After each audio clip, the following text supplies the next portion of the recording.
Assalamualaikum warahmatullahi wabarakatuh. Saya Izwan Nuragil dari kelas Negosiasi dan Advokasi Bisnis 6B. Di sini saya akan menjelaskan tentang analisis bisnis. Analisis bisnis adalah suatu proses dan strategi yang diterapkan dengan tujuan untuk melakukan evaluasi dan pengelolaan yang lebih baik terhadap suatu usaha atau bisnis. Selain itu, dengan analisis bisnis, suatu perusahaan atau usaha dapat menentukan solusi atas tantangan yang dihadapi. Sebab sistem ini mempertanyakan dan juga memberikan jawaban seperti apakah yang dilakukan oleh perusahaan saat ini dan mengapa hal tersebut perlu dilakoni. Apakah terdapat cara yang lebih baik dan efektif untuk diterapkan? Bagaimana dan hasil dari data sebelumnya dengan saat ini? Kemudian, berbekal hasil analisis bisnis tersebut, perusahaan dapat melakukan pengembangan berdasarkan hasil evaluasi. Umumnya, strategi yang akan digunakan akan merujuk pada hasil analisis tersebut. Analisis bisnis meliputi apa saja? Secara umum, terdapat 5 jenis analisis bisnis yang dilakukan oleh para pelaku bisnis. Yang pertama ada analisis SWOT.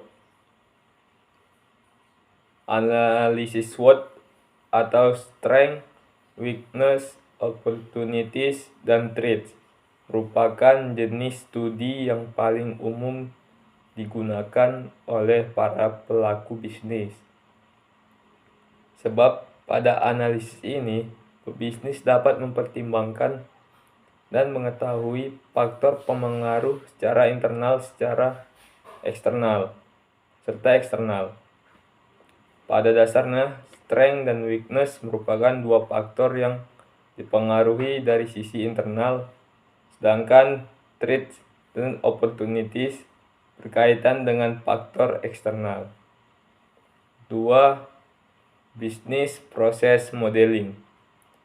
Business Process Modeling adalah sebuah proses pendekatan analisis bisnis selama masa analisis suatu proyek untuk mengidentifikasi ketimpangan yang terjadi antara proses bisnis saat ini dan masa depan. Adapun 4 langkah pada teknik ini yaitu perencanaan secara strategis, analisis model bisnis, uraikan dan rancang prosedur, dan evaluasi teknis solusi bisnis tingkat lanjut. Dan selanjutnya ada analisis MOST.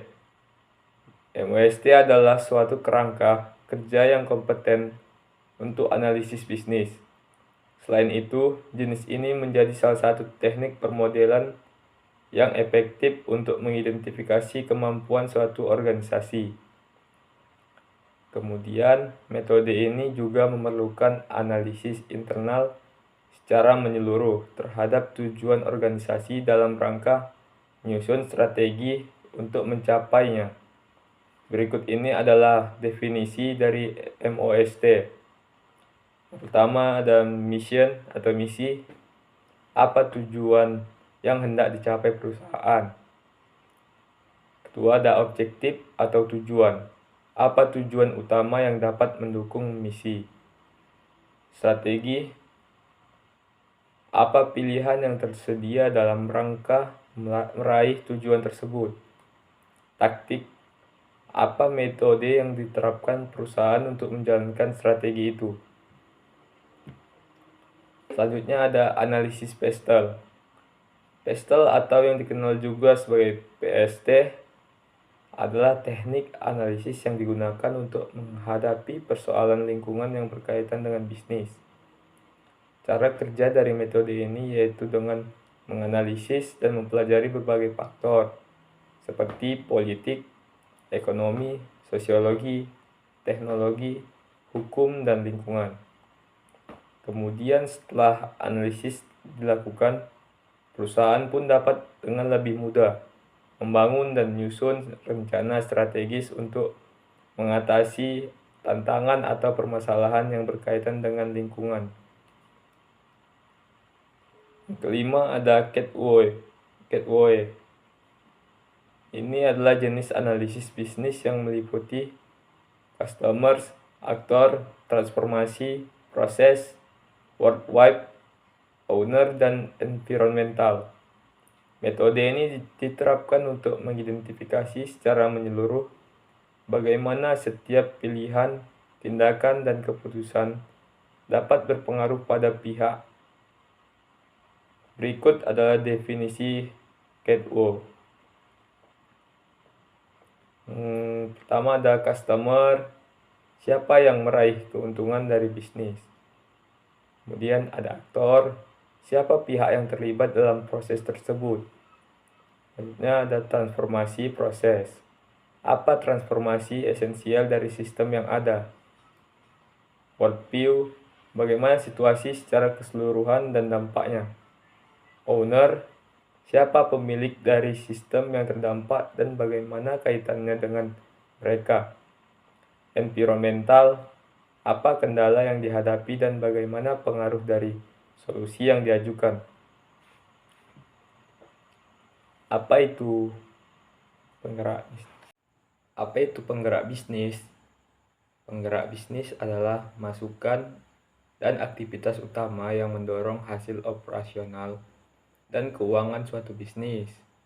Contoh umum dari pendorong bisnis adalah tenaga penjualan, jumlah toko, lalu lintas, situs web, jumlah dan harga produk yang dijual, unit produksi, dan lain-lain. Untuk membuat pilihan internal mengenai strategi bisnis atau membangun model keuangan untuk menilai perusahaan, penting untuk mendapatkan pemahaman yang kuat untuk mendorong bisnis. Bagaimana menentukan apa yang menjadi pendorong bisnis? Penggerak berdampak pada semua aspek keuangan bisnis, pendapatan, pengeluaran, dan biaya modal. Dalam mengidentifikasi apa yang menjadi pendorong utama, penting untuk melakukan jenis analisis penyebab utama. Mulailah dengan melihat laporan keuangan perusahaan dan ajukan pertanyaan, apa yang mendorong item baris ini. Mari kita ambil pendapatan sebagai contoh. Untuk perusahaan retail fisik, misalnya perusahaan pakaian yoga, apa yang mendorong pendapatan? Volume produk yang terjual dikalikan dengan harga rata-rata. Apa yang mendorong volume? Jumlah produk dan jumlah tenaga penjualan. Apa yang mendorong jumlah tenaga penjualan? Jumlah toko dan ukuran toko. Apa yang mendorong jumlah toko? Ini adalah penggerak bisnis inti. Ini adalah keputusan operasional dan modal untuk membuka lebih banyak toko atau tidak. Jadi tidak ada yang mendahuluinya. Jumlah toko merupakan salah satu pendorong utama bisnis ini. Memantau dan meningkatkan kinerja bisnis. Setelah pendorong bisnis yang paling penting telah diidentifikasi, penting untuk memantau hasil bisnis dan membuat keputusan strategis untuk meningkatkan kinerja di masa depan. Melanjutkan contoh di atas. Setelah jumlah toko diidentifikasi sebagai pendorong bisnis, toko, volume dan harga produk per toko-toko, dan akhirnya pendapatan. Dengan melacak semua angka ini akan dimungkinkan untuk memantau seberapa efektif strategi penambahan toko baru dibandingkan dengan faktor pendorong lain seperti penambahan tenaga penjualan, kenaikan harga, atau penyediaan inventaris yang lebih beragam. Melaporkan penggerak bisnis.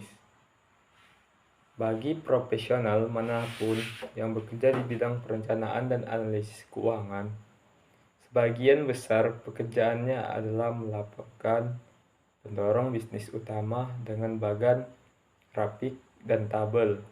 Setelah data dikumpulkan, tugas analisis keuangan adalah menyajikannya dengan cara yang mudah dipahami. Metode yang populer adalah dengan membuat dashboard yang merangkum metrik utama dan membantu para eksekutif dan pengambil keputusan utama memvisualisasikan apa yang terjadi dalam bisnis. Tangkapan layar di atas berasal dari kursus dashboard keuangan dan visualisasi data yang mengajarkan Anda cara membuat dashboard dari awal.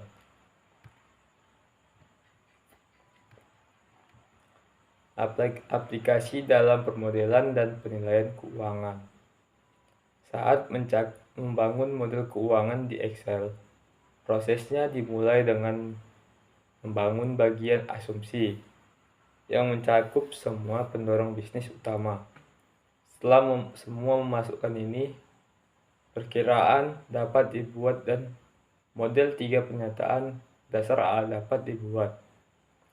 Setelah model 3 pernyataan dihubungkan, model DCF arus kas yang didiskontokan dapat dibangun untuk menilai bisnis. Permodelan tingkat lanjut seperti analisis sensitivitas, struktur pembiayaan, dan transaksi seperti merger dan akuisisi juga dapat dilakukan. Untuk mempelajari lebih lanjut, lihat kursus permodelan keuangan. Sumber daya tambahan. Terima kasih telah membaca panduan untuk penggerak bisnis ini dan memahami pentingnya mereka dapat mengambil keputusan dan strategi bisnis. Untuk mempelajari dan mengembangkan keterampilan Anda, sumber daya keuangan tambahan gratis berikut akan berguna. Pertama, ada keunggulan kompetitif, strategi perusahaan, bagaimana 3 laporan keuangan tertaut, panduan permodelan keuangan gratis. Lihat semua sumber permodelan keuangan, lihat semua sumber penilaian. Apa itu proses bisnis? Proses bisnis adalah serangkaian tugas atau aktivitas bisnis yang dijalankan secara terstruktur, terorganisir, dan saling berkaitan untuk mencapai tujuan perusahaan. Aktivitas yang dilakukan tentu akan berkaitan dengan pembuatan atau pengembangan produk bisnis. Dalam serangkaian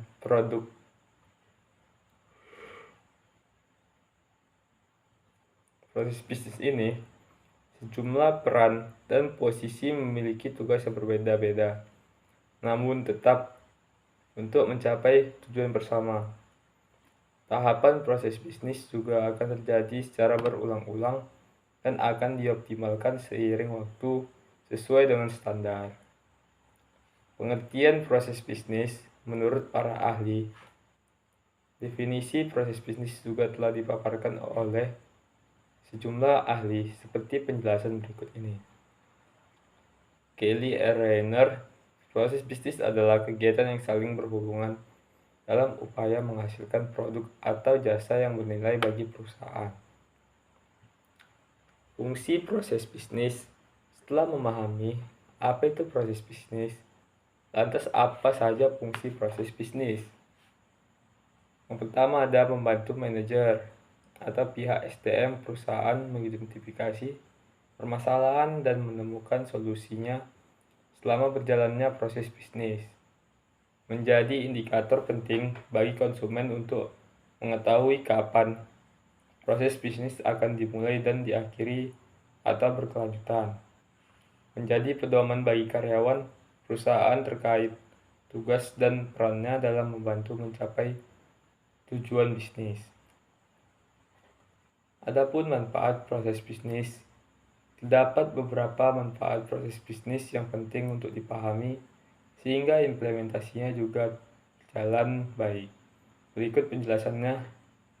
Pertama, meminimalisir risiko dan pengeluaran.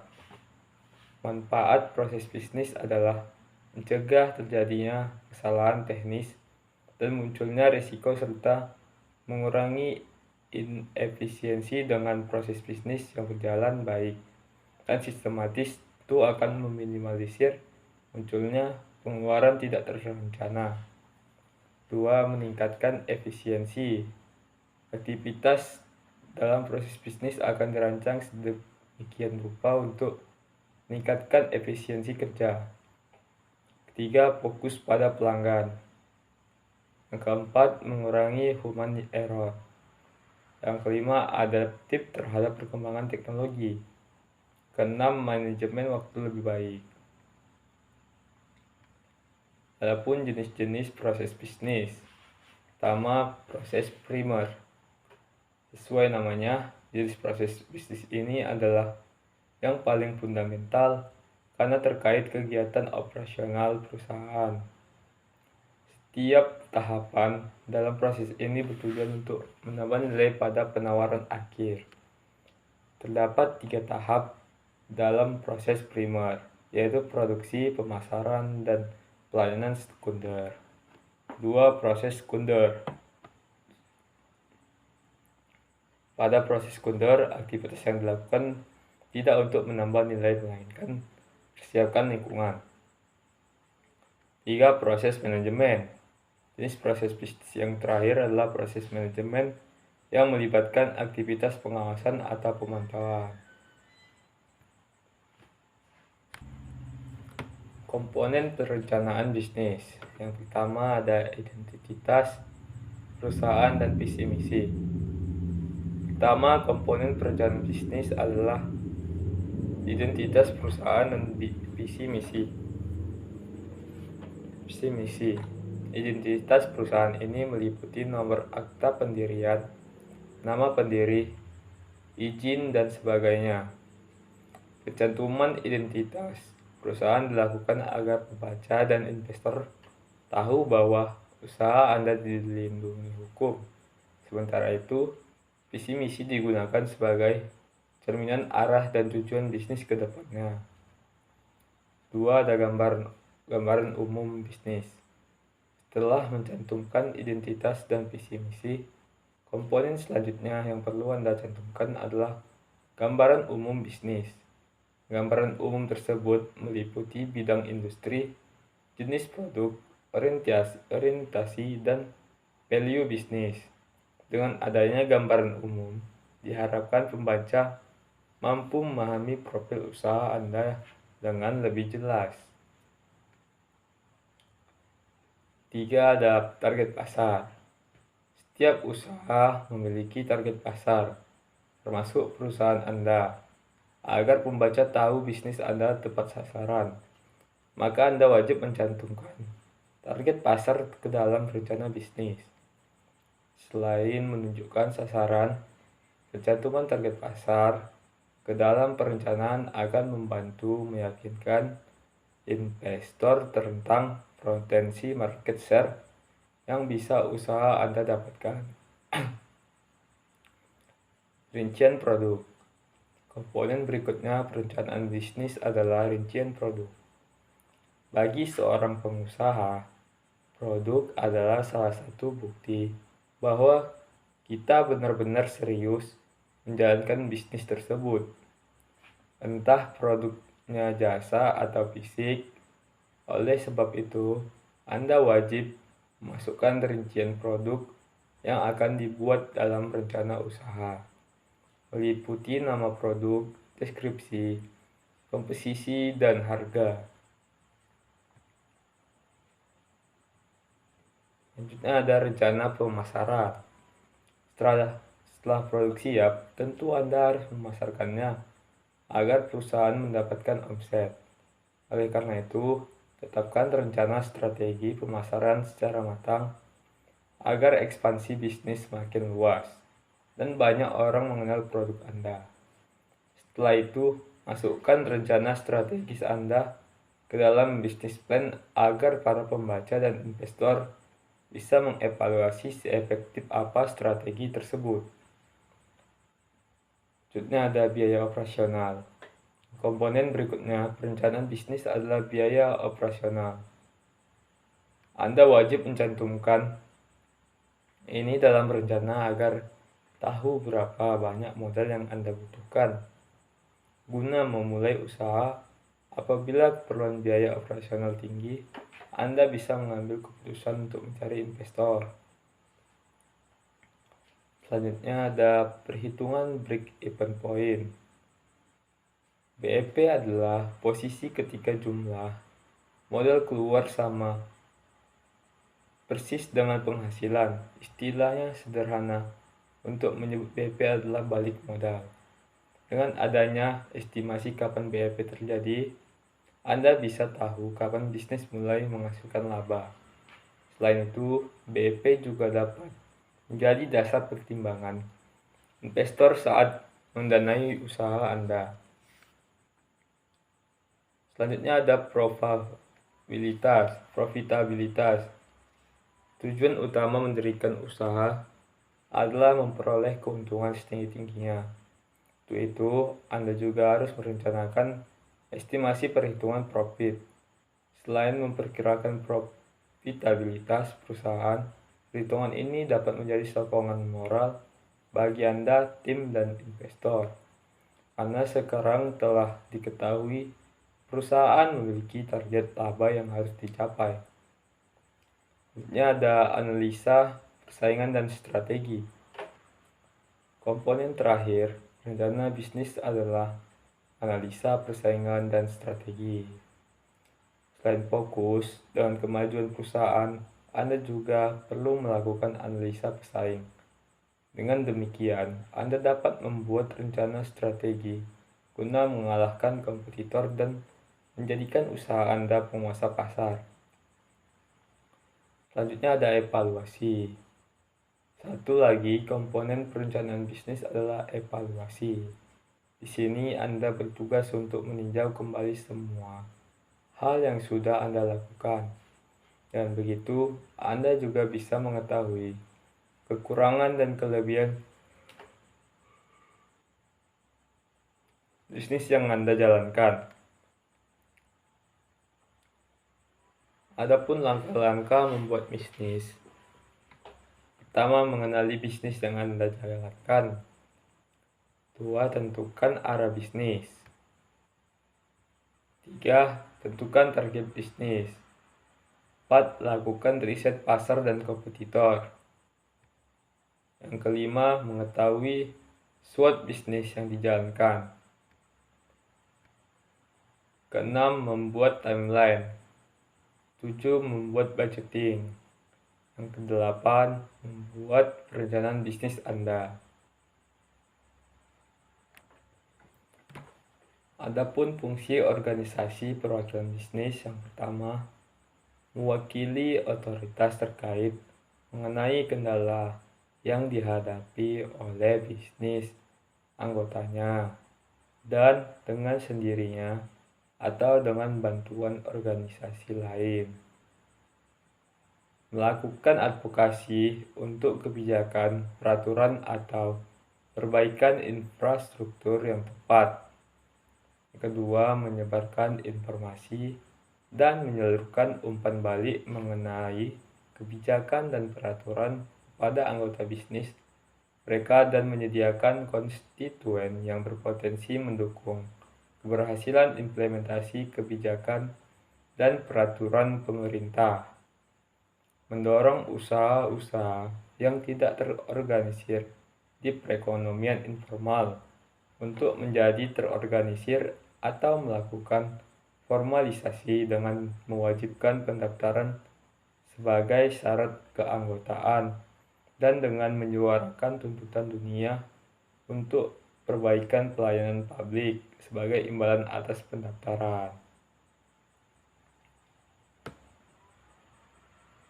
Dan juga mewakili pemilik dan manajer bisnis yang memiliki defisit politik berdasar gender, disabilitas, lokasi terpencil, atau identitas subkelompok yang kurang mendukung secara sosial, memulai standar industri atau menyelesaikan konflik industri secara internal sehingga perkuat sektor swasta tanpa memerlukan intervensi pemerintah. Bagaimana advokasi bisnis dapat menjadi lebih efektif? Pertama, menyebarkan informasi tentang undang-undang dan peraturan yang mempengaruhi komunitas bisnis, mempengaruhi jalannya atau bentuk tindakan legislatif atau peraturan, identifikasi isu-isu yang muncul sehingga dunia usaha dapat memutuskan apakah akan melakukan pencegahan terhadap peraturan perundang-undangan. Membuat usulan, tindakan, atau upaya untuk membentuk kembali undang-undang yang ada, memberikan panduan kepada anggota tentang bagaimana bertindak dan menyikapi legislator, ciptakan sarana hukum untuk akses terorganisir kepada pejabat pemerintah, memberikan pengetahuan tentang orang, produser, prosedur, dan struktur yang terlibat dalam pembuatan kebijakan. Bagaimana advokasi bisnis dapat menjadi lebih efektif? Advokasi bisnis dimulai dengan suatu masalah atau persepsi bahwa ada alternatif yang lebih baik untuk situasi saat ini. Advokasi berupaya memecahkan masalah-masalah ini dan menerapkan alternatif yang lebih baik. Advokasi yang baik bersifat spesifik secara budaya, sosial, dan politik di mana adanya dialog dan membangun konsensus. Hal ini mungkin memerlukan waktu lebih lama, namun hal ini juga dapat menghasilkan hasil reformasi yang lebih berkelanjutan dan tahan lama. Advokasi yang baik juga memerlukan perencanaan yang matang. Selanjutnya, menetapkan agenda advokasi. Agenda advokasi adalah daftar prioritas permasalahan dan tanggapan yang ingin diadvokasi oleh komunitas bisnis. Organisasi perwakilan bisnis menyiapkan agenda advokasi untuk memfokuskan upaya advokasi mereka dan memantau keberhasilan. Adapun langkah dalam merumuskan agenda advokasi. Langkah pertama, identifikasi masalahnya. Apa saja permasalahan yang menjadi perhatian komunitas bisnis? Pahami masalahnya, bagaimana isu-isu ini mempengaruhi komunitas bisnis. 3. Kembangkan respon. Perubahan apa yang ingin dilihat oleh komunitas?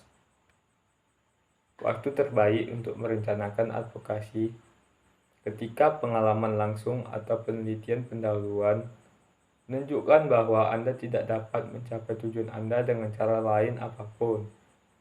Ketika Anda yakin Anda memiliki atau akan memiliki kapasitas untuk melaksanakannya. Ketika Anda memiliki antusiasme dan energi yang cukup untuk bertahan dalam jangka panjang. Strategi advokasi.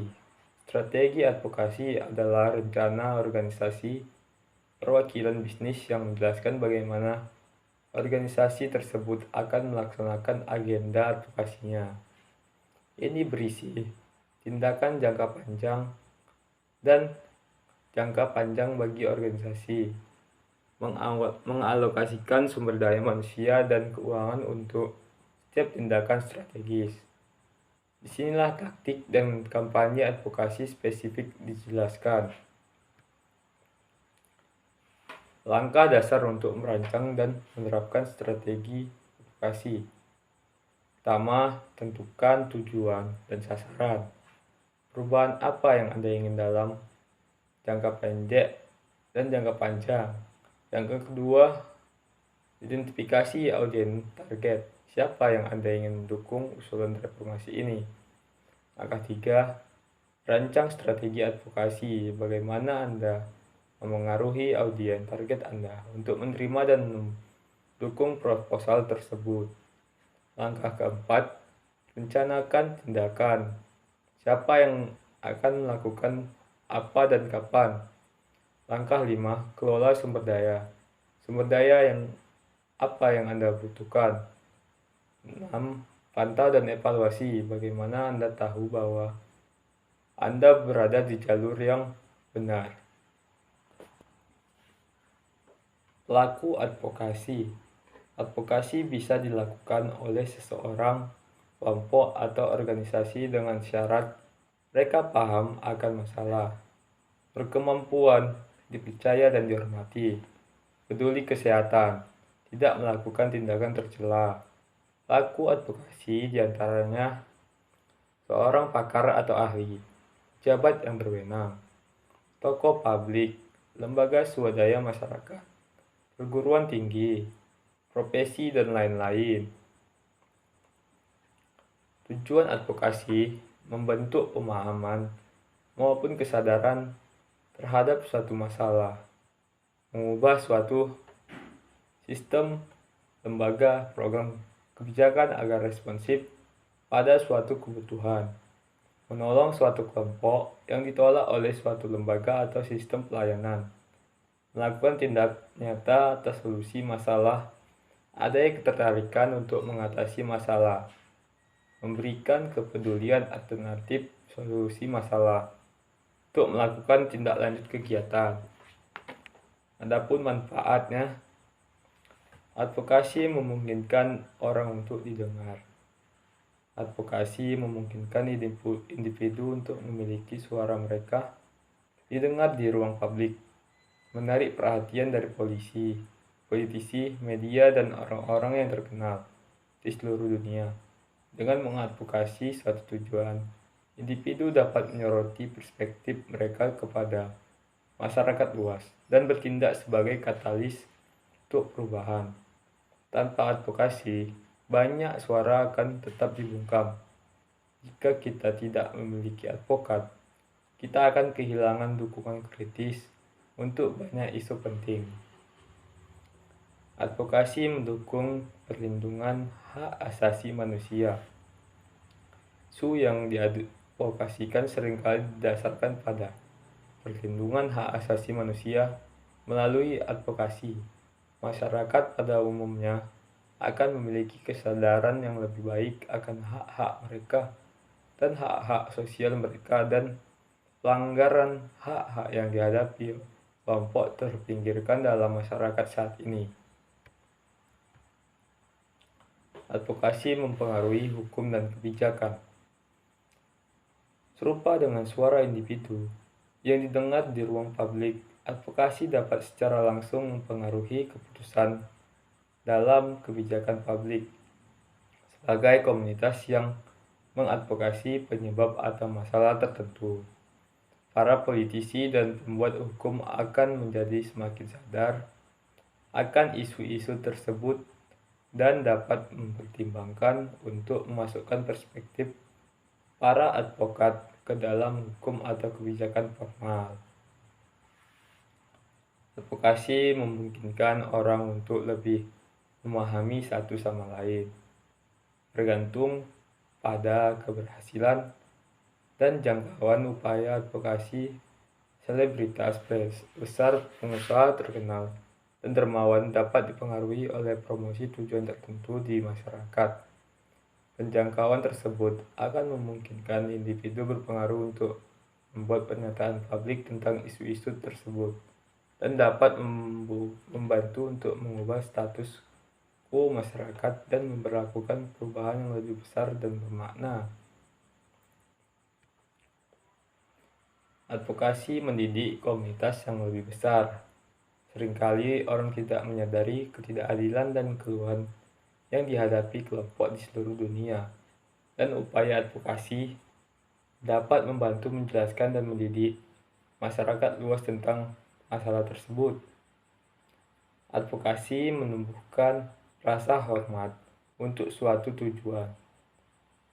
Penting karena tidak hanya membantu membuat dunia menjadi tempat yang lebih baik, tapi juga menumbuhkan rasa hormat terhadap isu-isu yang menjadi perhatian dunia saat ini.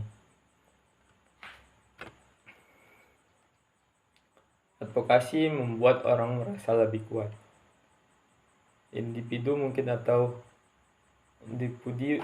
takut atau merasa kurang motivasi ketika coba mengadvokasi isu-isu yang memiliki nilai pribadi besar karena mereka sendirian.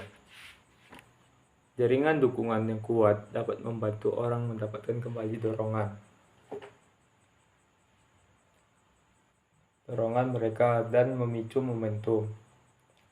Upaya advokasi berkembang ketika dilaksanakan dalam konteks kelompok, karena masyarakat diperkuat oleh kehadiran dan kehendak orang lain. Advokasi membantu LSM untuk berkembang. Organisasi nirlaba dan LSM seringkali didirikan di atas tujuan atau misi utama yang bekerja untuk membuat dunia menjadi tempat yang lebih baik. Advokasi untuk tujuan tertentu akan membantu organisasi nirlaba berjuang. Capai tujuan tersebut akan mengumpulkan perhatian lebih besar dari mata publik yang akan membantu mereka membuat perubahan di dunia melalui ambisi, harapan, dan impian mereka untuk masa depan. Adapun jenis advokasi, ada advokasi klien, advokasi masyarakat, advokasi legislatif, advokasi administratif.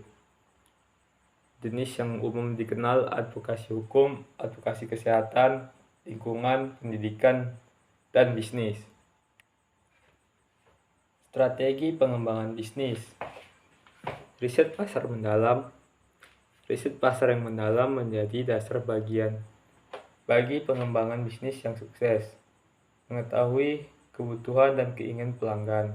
Kita memahami tren pasar, membantu membimbing keputusan pengembangan. Pengembangan produk yang terarah. Pengembangan produk harus didasarkan pada pemahaman mendalam terhadap pasar. Identifikasi celah di pasar dan diciptakan produk atau layanan yang menjawab kebutuhan yang belum terpenuhi. Penggunaan teknologi terkini. Teknologi dapat menjadi katalisator pertumbuhan penggunaan teknologi terkini seperti kecerdasan buatan atau teknologi cloud. Dapat meningkatkan efisiensi operasional dan menciptakan peluang baru. Adapun tantangan dalam pengembangan bisnis, risiko dan pengelolaan perubahan. Pengembangan bisnis seringkali melibatkan risiko dan pengusaha harus mampu mengelola perubahan. Perencanaan dan strategi yang matang diperlukan untuk mengurangi dampak risiko yang mungkin timbul. Bersaing di pasar. Bersaing dengan pesaing yang semakin ketat memerlukan strategi pengembangan bisnis yang unik. Pengusaha harus tetap beradaptasi dan mencari cara untuk membedakan diri mereka dari pesaing. Langkah-langkah dalam memulai bisnis. Cari ide bisnis. Mulai dengan mencari tahu tren pasar dan peluang bisnis yang ada. Akan lebih baik jika ide usaha yang akan dicapai sesuai dengan minat dan keahlian.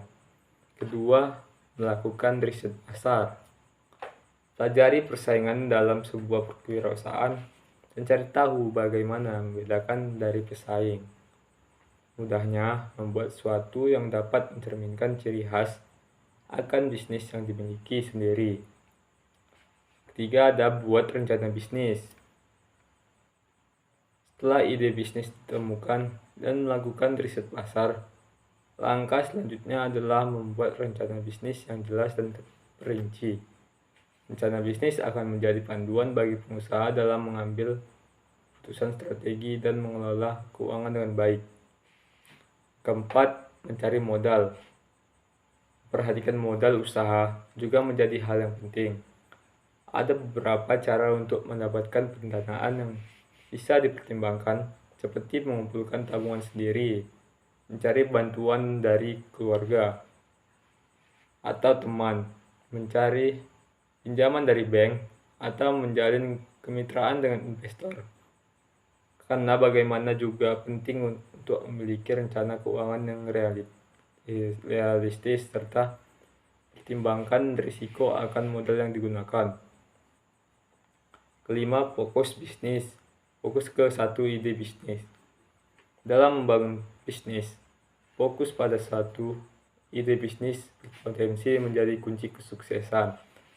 Dengan fokus pada satu ide bisnis, pengusaha dapat menjadi lebih menyusun dan atur strategi yang dapat dilakukan.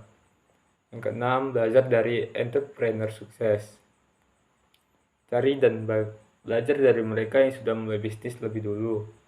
Jago juga merupakan langkah penting. Melalui studi kasus dan pengalaman pebisnis sukses, pengusaha muda dapat memperoleh wawasan tentang strategi dan taktik efektif dalam mengelola bisnis. Yang ketujuh, ada gunakan media sosial. Selain itu, memanfaatkan media sosial di masa kini tentunya dapat membantu dalam mengembangkan bisnis di masa muda. Selain itu, menggunakan media sosial untuk berjualan juga dapat membantu menjangkau lebih banyak pelanggan. 8. Konsisten. Konsisten merupakan salah satu hal yang dapat perlu diperhatikan untuk mengelola bisnis dengan baik. Konsisten dalam menjalankan bisnis akan membantu untuk membangun kepercayaan pelanggan dan menciptakan citra positif bagi pebisnis.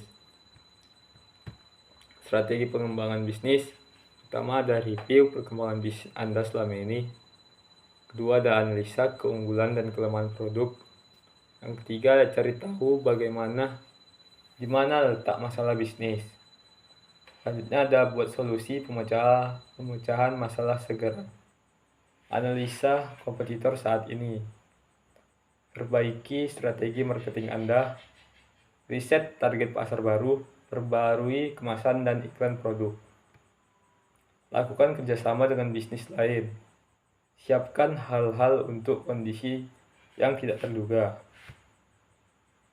Eksperimen produk di pasar dengan cara mengembangkan usaha kecil. Terakhir adalah melakukan eksperimen produk-produk di pasar guna menghadapi dunia bisnis yang dinamis. Perusahaan perlu terus-menerus menyiapkan produk relevan di masa depan.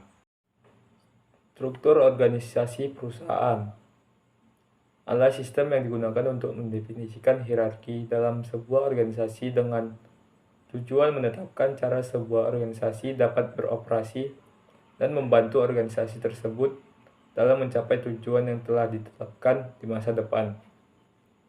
Fungsi struktur organisasi perusahaan. Yang pertama ada rantai komando atau chain of command. Struktur organisasi membantu pemimpin dalam melakukan penentuan tugas kepada karyawannya.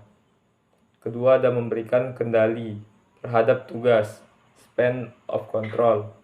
Pemimpin dapat memberikan arahan maupun perintah terkait ketugasan. 3. Penentuan pengambilan keputusan atau centralization. Dalam organisasi memerlukan adanya sistem terarah yang berguna untuk memudahkan pengambilan keputusan. Sekian dari pemaparan materi tentang analisis bisnis.